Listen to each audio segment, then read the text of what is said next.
petites herbes.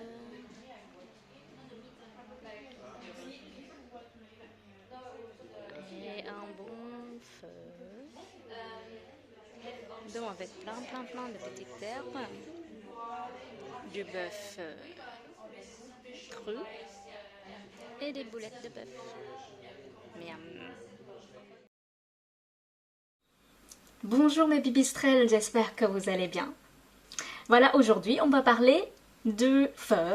Le pho, ce plat si réconfortant, si bon que je pense que quand on parle du Vietnam, tout le monde pense à pho en termes de cuisine traditionnelle. Alors, traditionnelle. Oui et non, c'est voilà, je vais vous expliquer pourquoi dans ma vidéo. Mais avant ça, une petite anecdote parce que vous savez moi j'ai grandi au Vietnam jusqu'à mes 16 ans et à l'époque dans mon quartier j'habitais dans un petit quartier avec des toutes petites rues qui forment une sorte de U en fait entre les pâtés de maison. Et en fait, au bout de ma rue, il y a une marchande qui vend du pho. Et presque tous les matins, je sais que mon frère, à cette époque-là, c'était mon frère qui préférait le pho. Et toute la famille, on y mangeait très souvent et même que en fait la vendeuse connaît très bien notre famille tellement on y va souvent pour le petit-déj. Oui, parce qu'au Vietnam le pho, on le mange pour le petit-déj, comme tous les autres soupes que le Vietnam possède. Et aussi, comme du riz gluant, par exemple. Enfin, nous, nos petits-déj sont très copieux, souvent salés. Donc voilà. Donc le pho. Alors, ce plat traditionnel que les Vietnamiens parlent très souvent quand on parle d'art culinaire vietnamien. Sauf que, contrairement à ce qu'on pense, c'est un plat qui est assez jeune, qui est assez récent parce que il est apparu au Vietnam uniquement depuis le début du XXe siècle en fait. Et d'ailleurs, selon les historiens, son apparition coïncide avec l'arrivée des colons français sur le sol vietnamien. Alors, et en fait, c'est à cause de ça qu'il y a eu pas mal de théories à droite et à gauche qui veut que le pho, ça vient du pot-au-feu français. Alors, je vous explique. Un jour, j'avais lu quelque part sur Internet. C'est merveilleux, on trouve de tout sur Internet de nos jours. J'ai lu quelque part sur Internet que voilà, le pho viendrait du pot-au-feu français et ça vient d'un chef qui travaille pour l'ambassadeur français à Hanoï. Et un jour, il devrait cuisiner un pot-au-feu pour l'ambassadeur, sauf qu'en fait, il n'a plus du tout les ingrédients. Alors, il a appelé sa femme pour lui demander les ingrédients qu'il aurait à la maison. Sauf que dans une maison vietnamienne, on a des ingrédients vietnamiens comme l'anis étoilé, graines de coriandre et tout ça. Et donc, en fait, lui, au lieu d'utiliser les ingrédients français, il aurait utilisé ces ingrédients vietnamiens pour faire son pot-au-feu. Et le résultat a donné le pho. Sauf que, en fait, cette histoire est juste une légende. Parce que ce n'est absolument pas du tout ça, l'origine du plat pho. Alors, en fait, même les historiens vietnamiens ont du mal à tracer l'apparition et l'histoire, le développement de ce plat parce que c'est un plat qui est apparu et qui a énormément évolué suivant l'histoire du Vietnam tout simplement. La première théorie, comme je vous ai expliqué, ça vient des Français. À cette époque-là, au début du XXe siècle, il faut savoir que dans les plats vietnamiens traditionnels, le bœuf est très rarement utilisé parce qu'il fait partie des animaux de trait, des animaux qui travaillent sur les champs. Et à cette époque-là, le Vietnam était encore un pays largement agricole. Et donc, nous, on ne mange pas les animaux qui nous aident à cultiver. Donc on ne mangeait pas du tout, presque pas du tout le bœuf. On mangeait un petit peu le buffle, par contre. Voilà. Et, euh, et du coup, à l'arrivée des colons français fin 19e siècle, la consommation de viande rouge a développé à la demande des colons français. Donc voilà, la viande rouge, du bœuf. Il y a eu ces demandes-là et les Vietnamiens commencent à utiliser la viande de bœuf pour, voilà, pour cuisiner à la française pour les colons français. Sauf que, en fait, on se retrouve avec des os, des cartilages et toutes les parties pas utilisées dans les plats français. Et donc, à partir de là, les Vietnamiens ont commencé à utiliser toutes ces parties-là pour en faire des bouillons. Et selon les historiens, à cette époque-là, au Vietnam, on avait un plat qui s'appelle sao chow. Alors, sao chow, c'est un bouillon de buffle avec du vermicelle de riz et de la viande de buffle. Et en fait, c'est un plat très très très très populaire parce que, en fait, c'est un plat qui a été créé pour les agriculteurs, pour les ouvriers textiles, parce que c'est un plat qui a été créé qui a été à Nam Định, dans le nord du Vietnam.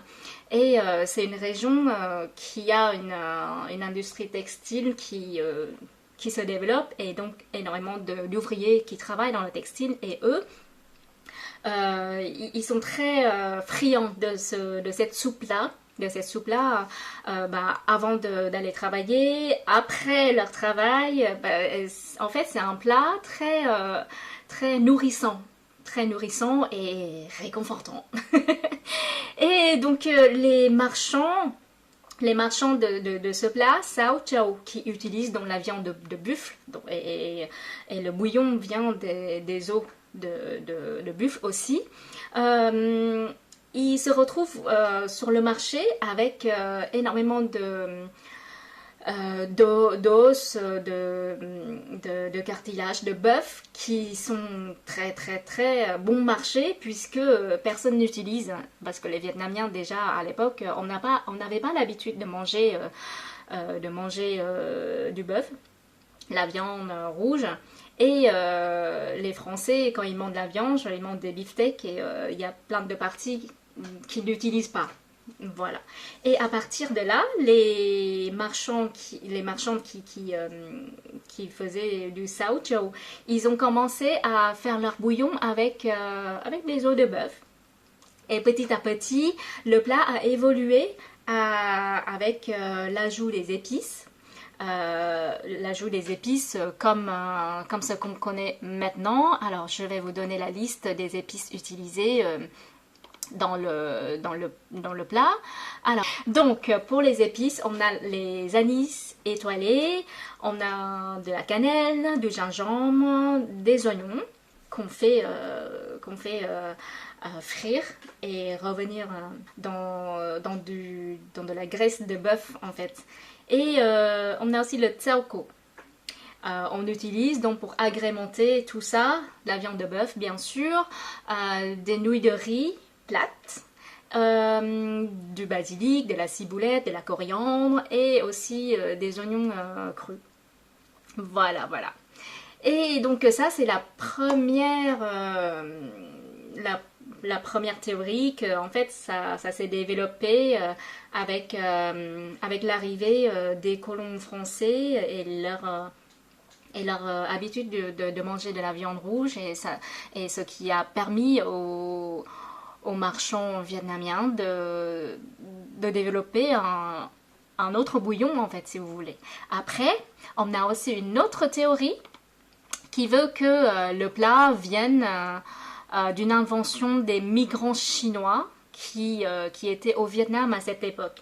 Alors, au début du XXe siècle, toujours, parce que c'est vraiment pendant cette même période, voilà, il y avait des migrants chinois qui viennent du canton, et eux, ils avaient un plat qui s'appelle le Ngao Yuk Fan. et qui se compose des pâtes de riz et du bœuf, en fait. Et ce plat-là, ils ont créé aussi parce qu'il y a un surplus d'os et de cartilage de bœuf pas cher sur le marché. Et en fait, ce qu'on raconte souvent pour justifier en fait le nom du plat, c'est que ces vendeurs chinois vendent souvent leur pho la nuit. Effectivement, parce qu'au Vietnam, il y a toujours les travailleurs de nuit.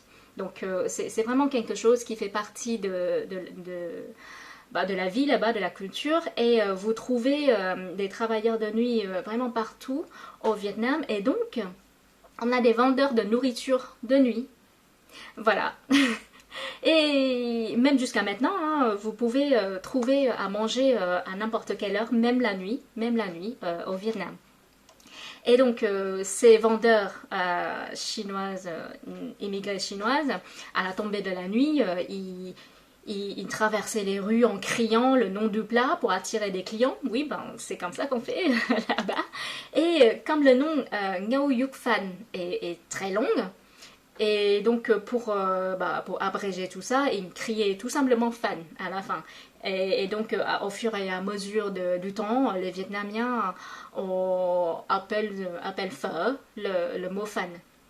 Personnellement, je ne pense pas que ce soit une théorie très, très fiable parce que entre Phan et pho, il n'y a pas grand-chose de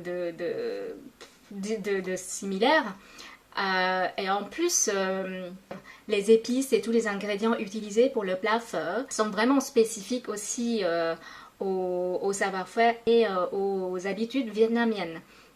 Et donc, la théorie la plus probable pour moi, c'est que ce plat, effectivement, vient d'une transformation de la soupe sao chow suite à l'arrivée des colons français au Vietnam, qui fait que, en fait, la consommation de la viande de bœuf a commencé à se répandre dans la société vietnamienne.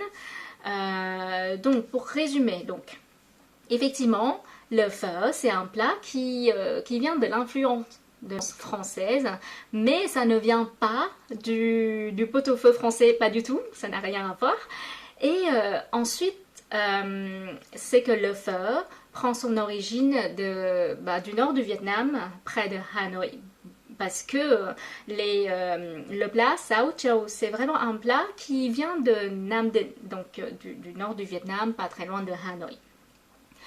Et chose intéressante, c'est que au Vietnam, le pho traditionnel qui est vraiment consommé partout, c'est le pho au bœuf. Franchement, ça c'est du vrai pho. Parce que voilà, c'est comme ça que ça a été créé. Avec le départ des troupes françaises du Vietnam en 1954, le pho commence à descendre vers le sud avec les marchands qui voyagent à travers le pays. Et le sud, bien sûr, a commencé à bien adopter le plat. Si le pho dans le nord est vraiment concentré sur le bouillon qui est riche, bien épicé, avec plein d'épices différents. Dans le sud, bien sûr que le bouillon reste toujours une part très très importante de ce plat, parce que de toute façon, dans tous les plats de bouillon et de soupe vietnamiens, si le bouillon n'est pas bon, le plat, il est raté. Voilà, c'est très très très important le bouillon. Mais en plus, dans le sud, les sudistes ont commencé à bien garnir le pho avec la viande bien cuite, avec du cartilage, avec du nerf, des morceaux de bœuf avec du nerf bien cuit pendant très longtemps, et que le nerf il devient très moelleux à manger.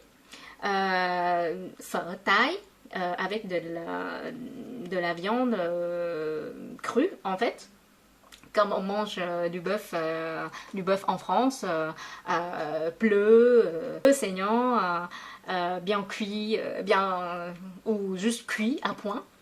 Et donc Pho Thai, c'est vraiment un pho avec une garniture de très fines tranches, très fines lamelles de bœuf, plutôt saignant. Voilà. Au fur et à mesure de l'évolution de pho, il faut savoir que le pho, il a beaucoup évolué avec l'histoire du Vietnam. On peut notamment parler, de l'apparition du pho au poulet. Parce qu'à la base, voilà, le pho, c'est du bœuf. Mais à partir de 1939, on a vu l'apparition du pho au poulet.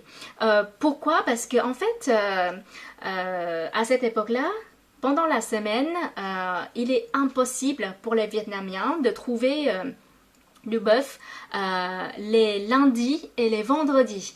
Et tout ça, vraisemblablement, ça vient d'une loi qui interdit de tuer du bœuf et du buffle ces 2 jours-là. Parce que quand même, le Vietnam restait et reste en fait un pays agricole. Et à cette époque-là, surtout, on utilisait énormément ces 2 animaux comme animaux de trait et comme animaux d'agriculture. Et donc, pour préserver cette force agricole, le gouvernement interdit tout simplement aux gens de tuer du bœuf tous les lundis et tous les vendredis. Et donc, du coup, tous les marchands de pho, pour le lundi et pour les vendredis, comme ils ne pouvaient pas faire de stock, ils ont inventé le pho au poulet. Donc, ils remplacent le bœuf par le poulet pour pouvoir avoir du pho, pour servir la population. Et ensuite, il y avait une période où, à cette époque-là, le Vietnam commençait à être séparé en deux, le nord communiste et le sud républicain. Donc dans le nord, en fait, dans tout le pays, en fait, mais principalement dans le nord, on a une grave famine. Et donc on n'a pas assez de riz pour tout le monde. Et du coup, dans le nord, le gouvernement interdisait purement et simplement le pho. Parce que pour le gouvernement à cette époque, le pho, c'est vraiment un plat un plat de loisir. C'est vraiment un gaspillage de riz que de fabriquer des pâtes de riz plat pour faire du pho, tout simplement. Et dans le sud, il y a aussi la famine, mais l'impact est quand même un petit peu moins que dans le nord.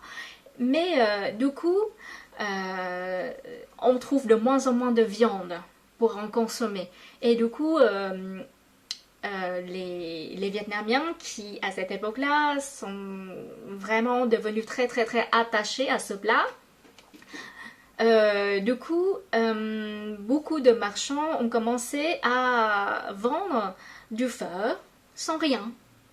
Juste avec le bouillon, parce que l'eau, les os et les cartilages, ils peuvent encore en trouver, mais alors la viande, c'est vraiment une denrée rare. Et donc, ils ont commencé à proposer du pho sans rien. En vietnamien, ils appellent ça pho không người lái, c'est-à-dire que pho sans pilote. Alors, pourquoi pho sans pilote? Parce que à cette époque-là, avec l'arrivée des Américains, ils ont commencé à envoyer des drones pour photographier le nord du Vietnam. Et donc les drones sans pilote. Et donc le terme Không Người Lái, sans pilote, signifie que les Vietnamiens trouvent que ces appareils sans pilote sont aussi absurdes qu'un pho sans viande, sans garniture. Voilà, d'où l'histoire. Et il faut savoir que maintenant le pho a énormément évolué. On en trouve vraiment avec plein de garnitures modernes en plus. Il y a quelques villes, quelques marchands qui ont tenté le pho au canard, mais ils ont trouvé beaucoup moins de succès que la version au bœuf. C'est vraiment la version au bœuf qui reste le plus populaire auprès de tout le monde en fait. Et comme il y a une dynastie de vendeurs de pho qui s'appelle pho Tàu Bay, pho avion. C'est ça leur enseigne en fait. Phở Tàu Bay qui était déjà très populaire au Vietnam entre 54 et 75. Ces marchands-là, c'est vraiment un marchand de phở, de père en fils en fait. Et pendant que le Vietnam était coupé en deux dans le sud, eux, ce sont des marchands du sud. Il y a eu un officier américain qui est tombé amoureux de la fille de cette dynastie de feu. Et du coup, toute la famille sont partis aux États-Unis après la réunification du Vietnam, après 75. Et donc ces gens-là, ils sont partis aux États-Unis. Ils ont commencé à installer leur restaurant aux États-Unis parce que c'est leur métier. Et ils ont vraiment développé le pho aux États-Unis, ensuite en France, ce sont aussi les migrants, les boat people vietnamiens qui sont arrivés et qui ont commencé à cuisiner, à vendre du pho. D'où la répartition du pho partout dans le monde et ce qui fait que le pho c'est vraiment un plat emblématique du Vietnam qui est sur toutes les lèvres quand on parle de la cuisine vietnamienne. Voilà. Ben vous savez tout. Je ne vais pas vous donner la recette du pho parce que moi-même je ne sais pas bien le faire. Sincèrement, je ne sais pas bien le faire. J'ai vu ma mère le cuisiner, je sais comment faire, mais pour vraiment retrouver le goût qu'on trouve dans des restaurants, moi j'en suis incapable. Donc voilà, je vous laisse avec cette vidéo et si vous avez un restaurant de pho qui vend de bons pho dans votre ville, n'hésitez pas à me le laisser en commentaire. Moi, ça m'intéresse toujours. À Lille, vous pouvez en trouver des bons chez Pho 117. D'ailleurs, c'est là où j'ai filmé ma vidéo de début. Et ils sont sur la rue Gambetta à Lille. Donc, n'hésitez pas à aller les visiter. Il y en a peut-être un autre restaurant qui propose un bon pho ailleurs sur l'île, mais je n'en connais pas. N'hésitez pas non plus à me donner votre adresse si vous en connaissez. Voilà, j'espère que la vidéo vous a plu, que vous avez appris de nouvelles choses sur le pho. Et je vous donne rendez-vous la prochaine fois pour une autre vidéo, soit sur le Vietnam, soit sur la danse, ou peu importe, selon ce que j'ai en idée à partager avec vous. En attendant, prenez soin de vous. Salut!